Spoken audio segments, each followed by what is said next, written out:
Greetings, everyone, and welcome to another CVMSDC Virtual Capabilities Briefing. Our special guest today is Tracy Tisdale Richardson of Lillies of Charleston. I'm your event producer, Taya Bolton, with the PR Pros team, and we have an informative session planned for you today, and I'm super excited to be here with you. Before we get started, I'd like to just cover a bit of housekeeping with you.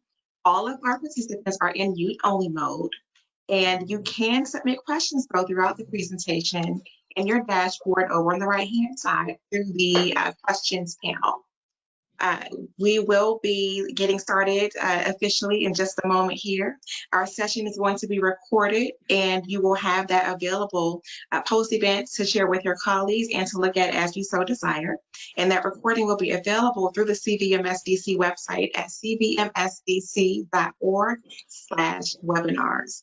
Now I'm pleased to go ahead and introduce our CVMSDC President and CEO, Dominique Milton, to open up today's session. Dominique, over to you. Thank you so much, Taya, for introducing this VCB. This is our virtual capability briefing where we allow our minority business enterprises, MBEs, to showcase their products and services. And today I'm so excited to have Tracy Tisdale Richardson with us to showcase Lillies of Charleston. This is a product that I use personally. I've been using the hot sauce and the mustard, and I just got the spices in recently. So I'm really excited for you to learn more about this product. Tracy is a graduate of an HBCU proud. I went to Spelman, she went to Hampton. She holds a master's degree from Carnegie Mellon University, Heinz School of Public Policy and Arts Management, and Herking School of Design, which is why she's probably a master marketer, which you'll see. Tracy is co-founder and CEO of her family's specialty food company, Lillies of Charleston. They specialize in hot sauce, barbecue sauces, and seasoning mixes. This entrepreneur venture was co-founded with her sister Kelly Wicker, using the recipes of their father's restaurant in Charleston, South Carolina, called The Rib Shack. After noticing their father was constantly giving away barbecue sauce to customers, the daughters decided they had a winner and they needed to be selling it instead of giving it away. Turns out that was the truth, because in 2010 they won first place at the Scovia Awards for their hot mustard barbecue sauce called Have Mercy. A self-proclaimed foodie, Tracy combines her love of design and food at her company. Their company motto, may you never feel unwanted, unloved, or hungry. So we're having a little bit of technical difficulty here today, so you can't see Tracy, unfortunately, but we're going to go through her slides and share with you how you can utilize this product and bring it into your supply chain. So without further ado, Tracy, I'm going to turn it over to you. Thank you, Dominique. That was a great introduction. You did half my presentation for me. Thank you. I apologize, everybody. We cannot figure out how to get my webcam rolling, but I think you'll still enjoy the presentation just as well. So this first slide, you can see all these delicious examples of how we've used the product. We, as Dominique said, we're a specialty foods company, and we produce hot sauces, barbecue sauces, seasoning mixes, and we distribute to 3 channels. We do food service, we do retail, and then we do a strong online presence through Amazon, online presence to retailers, independent retailers like through Fair, and another platform called Mabel. Okay, can I have the next slide, please? So here you can see, like Dominique mentioned in the introduction, my dad was when we were growing up, he was stationed at Fort Dix, New Jersey, and we spent my Aunt Lily was located in Philadelphia, so we spent a lot of Sunday dinners with her, and that's where the slogan came from, because people would, it was like a revolving door on Sundays. People would come in and out after church, and she'd always have something she could pull out of the fridge or freezer and heat up for people, and they were always remarked as saying, you know, oh, you'll never leave this house feeling unwanted, unloved, or hungry. So, you know, it was a great experience, you know, having that Southern hospitality in the Northeast, and growing up with Aunt Lily. And as a result, when we moved back home, because both my parents are from Charleston, South Carolina, born and raised, And we moved back home. My dad, one of his businesses was opening up his restaurant called the Rib Shack, where again, revolving door, people coming in and out constantly. And one of the most popular items besides the food was the sauces. People were always asking, can we get some sauce, Hank? That's my dad's name, Hank. Get some sauce, bottle up out of the back, put a little in a, little jar for us. And so my sister and I were like, okay, this is money walking out the door, right? And that's when in 2001, it was a little bit later, we gathered up his recipes. My sister and I tried to figure out like, how can we, make this a business? And we started bottling it. We named, because of being from the South and the Gullah culture and the feeling of family and food, we name our products. We named our company after Aunt Lily, but we also give our products Gullah names, as you notice. Hab Mussy for our hot mustard barbecue, Hissy Fit for our hot spice. You can get to the next slide, please. So here you'll see examples of, where our top selling markets are. After our close region of Virginia, North Carolina, South Carolina, California is our next largest market, followed by like New York, New Jersey area, Texas, and Florida. So you can see by the green, those are our top selling markets, the light blue, the next tier, and yellow, that third tier. Okay, next slide, please. Here's an example of several of the accounts that we have across the 3 channels. We have our largest channel is the food service. And so we have a strong presence with Cisco, Sodexo, Chartwell's US Foods, Chef Store, and US Foods. Those are mainly house food service accounts. We work with the universities. They're utilizing like our mustard barbecue and the hot sauce, both back of house and in front of house on the tables. One we're really proud to be a part of, which promotes the culture again, is the National African American Museum of History and Culture in DC. So we're really, really excited and proud to be a part of their offerings in their gift shop. And then obviously we are in several grocery stores. This is just a sampling of some of those accounts. Okay, we can go to the next slide. So what we really are proud of is not only that our products offer really great flavor, as Dominique said, she uses it. People are always telling us, oh man, their hot sauce is so unique. It's got a really thick consistency and it's got a lot of flavor. But the other thing we're proud of is the fact that it's healthy. It's got great attributes.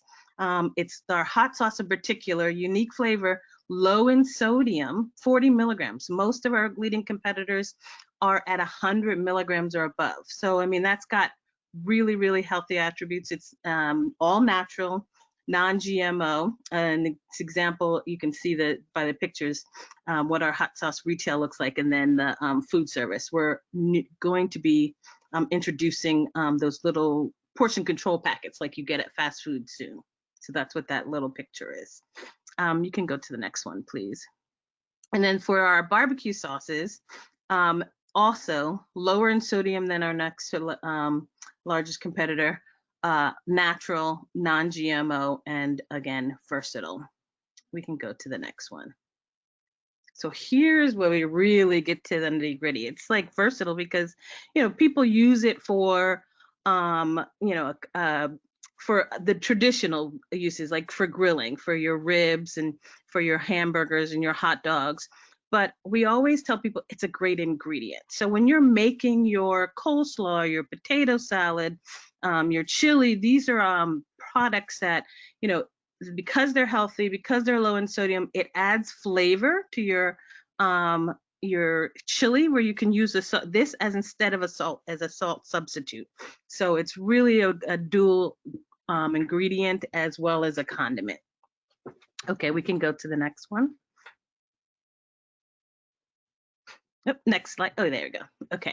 And so for our spices, these are a new item that we introduced. They're also 100% natural, and they're gluten-free and keto-friendly. And you hear a lot about the keto diet nowadays. And so this is the Holada is our mild spice. and it's 50% lower in sodium than our leading competitors. If you go to the next one, the Hissy Fit is 45% lower in sodium. This is a significant amount when you think about, again, being able to use and having flavor, and also being able to offer a better for you healthy choices so that you can follow your gluten-free or your keto diets. I will go to the next one. And here again are some examples, not the traditional as well as the non-traditional, where you can use it on your chicken wings, French fries, but you hear so much about, the hot chicken sandwiches, right? Well, you can use our spices, especially the Hissy Fit, to make your own like hot chicken or even hot fish. And then the one example, really great example, which we'll get into more detail later, is that picture of the popcorn at the top. We just recently introduced a new product with a collaboration with a company here called Sweet Julep, where we're doing our Hissy Fit on caramel popcorn, which is drizzled in chocolate. And believe me, it's very, very yummy. Okay, next slide, please. And so here is our last slide. This is one of the results of having to pivot. Well, during the COVID, we were always looking for ways in which we could do gift boxes and do a starter kit, as you would say, like a starter kit or a grill kit, for an example. And Father's Day, we introduced our hot and mild boxes. And so in the gift box, you can get a combination of 3. So you'd get your hot sauce, you'd get your spice, as well as the barbecue sauce. And you just need to pick which, variety you like. If you're a person who loves hot, has a hotter palate and can take the heat, then you would get our hot boxes. And if not, you can get a milder gift box. And these were very popular during Father's Day. We actually sold out of it during the Father's Day holiday. And now we're opening that up to our corporate accounts, hopefully some fellow MBEs, just a lot of different avenues that we're looking to expand this in.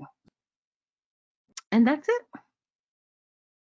Outstanding, Tracy. So this last slide that you just showed, it looks like this is your main pivot right now. How has the COVID-19 virus affected you?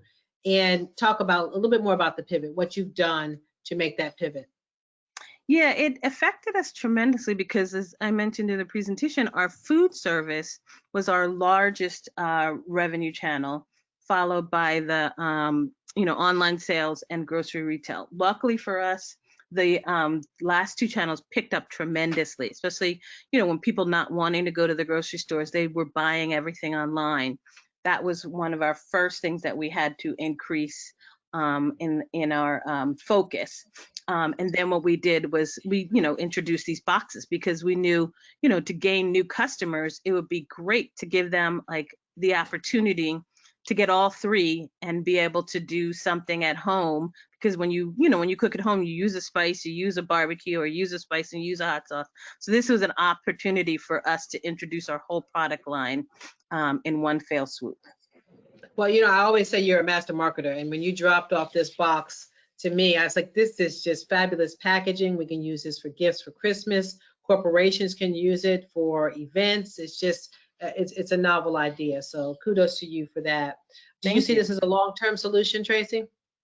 Yes, we do actually, because during COVID, we discovered 2 other avenues, which was the curated boxes. So there's a lot more companies looking for, unique items, also looking for healthy items, people who are foodies. So we have our own curated box, but then we can also offer this to other companies who want to include this with a gift, like corporations. Yeah. So, and that's key. If you can customize a gift box, that is fantastic. Who's buying the boxes right now? So we sell them on Amazon. We also sell them. We're working with some different retailers that are looking that we would do for seasonal. And then we're also, like I said, introducing them to corporate partners through CVMSDC. We're looking Excellent. for them to, be able to utilize it for new recruits or, like you said, events, just any number of ideas. Excellent. Well, one thing that our corporate partners want to know about is scalability. So I saw where you have distribution nationwide. Talk to us about your ability to scale up. Like if you were to go on QVC, they want you to have a certain volume available immediately. Talk to us about your scalability, please. So right now we have great scalability because we have 4 different co-packers, and we have them strategically placed in different parts of the country. Like one is located in the Midwest, outside the Chicago area. We've got 2 here, one in Columbia, one in like Hanahan region, and then another one outside of Atlanta. So we have the capability, and we're looking to expand some more too. Because we recently, this is very, very recent news, we got picked up by KeHE distributors. And so now we'll be working with a nationwide distributor that can help us get into like a lot of grocery stores, a lot of independent stores that they service. That's excellent. I was talking to a corporate partner yesterday, and one of the things we talked about is the importance of our MBEs managing their supply chain. So the fact that you have multiple production houses is strategic, Tracy. Mhm. I mean, if one goes down, the other can support you. And the fact that you can provide the product for any number of grocery stores, any number of orders that you get, that's phenomenal. Because that's what our corporate partners want to hear, is that you're in control of your supply chain. So again, kudos to you. What do you see as the biggest challenge in the future? I think the biggest challenge, and it's the challenge I think everybody has, is just additional distribution, right? Getting your product in front of retailers, presenting to a Kroger's or a Sprouts or things like that, and having a distributor that can help you with that. That's why we're so excited to have KeHE. And then we're excited to work with, obviously, NMSDC. You guys have been really, really key with helping us make connections and networking and being able to do matchmaking. These are all the challenges that I think we face on a regular basis. Well, I think that's because you do your part as well, Tracy. I mean, you are a leader in our ring structure, so you're always available to help. And I've never, ever seen you without a shopping cart or a box full of your samples. So you're always on the ready when our corporate partners say, okay, well, we want to talk to them. You provide all the professional, background, the slicks and the samples. And that's what needs to happen. You need to be coachable, and you need to be what I call retail ready, which obviously you are. But when those new opportunities unfold, you've proven that you're retail ready. Right. That's why I love having the samples available, because that's how we really win. We win stomachs and we win hearts and minds by giving people free samples.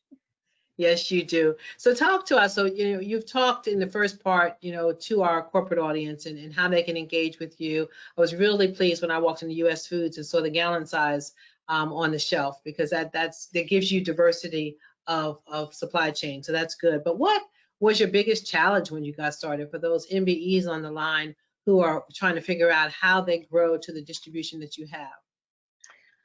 So I think I was, it was basically just awareness, making sure people were aware that we were a new company. We did, again, it's like massive samplings. We attended shows when we first started, food shows, and made sure people could taste our product and people knew who we were and what we had to offer. And we did a lot of cold calling, walking through downtown, making sure we had coverage in our own backyard. So we went down to the marketplace first, because that's where tourists come, and made sure that some of the people that had stands and were selling local products were aware of us, were buying our products and, selling it to tourists. And then we started approaching a couple of restaurants and asking, can you have our hot sauce on your table? And that's really where it started, just really kind of grassroots, hitting the ground running. And from there, our first, 2 big wins was we got picked up by Cisco almost right away. The restaurant that's Wild Wings Cafe, They Mhm. wanted our barbecue sauce, and so that's how we got into Cisco. And then the Dean and DeLuca catalog picked us up many, many years ago when they were still operational. And that was one of our biggest and our first big retail wins. Excellent. Well, one of the fun distribution points that I saw that you were in the refrigerator, in-room refrigerator in a hotel as a tourist product, a souvenir product. And so, you have your little liquor bottles and the candy. They actually had their product in the refrigerator in this downtown Charleston hotel. I thought that was so cool, Tracy. Oh, nice. I love to hear So, that. yeah, so we have quite a few MBEs in our network in particular who've been very successful launching their product. I have one listening today who is trying to get additional distribution for his sauce line. What advice would you give to an MBE trying to launch their product? I would say do as much networking and matchmaking as you can. Also being a part of listings like Arrange Me, trying to get out, because those are the organizations that retailers, if he or she is looking to be a retailer, go with retails, being on a platform called Range Me. Again, NMSDC, working with you all and doing matchmaking. It's all about, it's a constant battle, it's a constant struggle, but it's all about being out there and networking. You have to shake sometimes 6, 7, 8 hands before you get a yes. So it's just constantly being out there. Excellent, excellent. And it's when you get to that point where you think, okay, I've got to quit, this is not working, where you really have to dig in deep and keep pushing forward. Would you agree? Right. Yes, definitely. I think COVID-19 taught us all of that. It's, we got knocked down too, just like everybody else. You come close some days and say, oh my God, am I going to make it? But then you believe in your product, you believe in what you're doing, and that's what gives you the strength at the end of the day. Okay, excellent. Is your recipe trademarked? Yeah, well, our name is, we're working on trademarking our name, and our recipes, yes, are protected. We have them protected. Okay, all righty. So I'm sure there are quite a few MBs who are going to want to reach out to you for assistance. Talk a little bit about the ring meeting and how they can come and gain more information about our advocacy group. Yes, so if you are part of the ring, the ring meetings are, I think it was a monthly, and you can sign up. And now with the Zoom, you can actually sign up and go to several of them. But it's the best way is to come to the ring meetings and network and meet people and get your questions answered there. And I'm always available too. If you look me up All right, send me an email. Do we have a slide with your contact information on it? Yes, it's let's see, you probably have to go to, actually at the bottom of this slide it says orders@lilliesofcharleston.com. If you just replace orders with info, and you can get to me. Okay, info. Okay, we type that in the chat and everybody will have it. info@lilliesofcharleston.com. Okay, so what's next for Lillies of Charleston? Any new product introductions coming about? Yes, we are really excited. Again, about the popcorn that we just introduced and we're collaborating on. We're going to actually come out with our own line of savory popcorns for the Colada and the Hissy Fit. And we're looking at doing a sugar-free barbecue sauce, a wing sauce, and then doing a mashup with our sauces where we mix the barbecue sauces with mayonnaise to do like a deli spread. Very nice, very nice. Well, I applaud you for your innovation. I thank you for joining us today. For our corporate partners that are listening, Lillies of Charleston is available in customized gift boxes with your corporate logo on it, if you'd like. For our MBEs that are listening, if you need help with distribution, we are here to help you. Tracy is available to help you. Please join our ring meetings. You can visit our calendar at CVMSDC.org to register for our ring meetings. We actually have one in the Midlands Low Country PD region, which We rotate around, but that's the one where Tracy has a leadership role. So those are like our small groups where we come to the table, roll up our sleeves, plan events, and network together, share best practices with each other. So with that, I appreciate you coming. If you are listening and you want to showcase your product or service in the same way that Tracy has done today, please reach out to us. Our calendar is open for additional VCBs, virtual capability briefings, and I welcome anyone who is interested who's a member of CVMSDC to join us. Tracy, thank you so much. You have any closing words? I just want to say thank you, Dominique, for running a really, really great organization and affiliate chapter of CVMSDC. It's been just a treasure and a joy knowing you over the last several years, and the support that the organization, everyone in the organization offers up. So thank you so much. Thank you for joining us today. And I'm sorry we couldn't get your video working, but this will be just as effective. Thank you so much. Have a fantastic day. Bye-bye. Bye-bye. Thanks, everyone.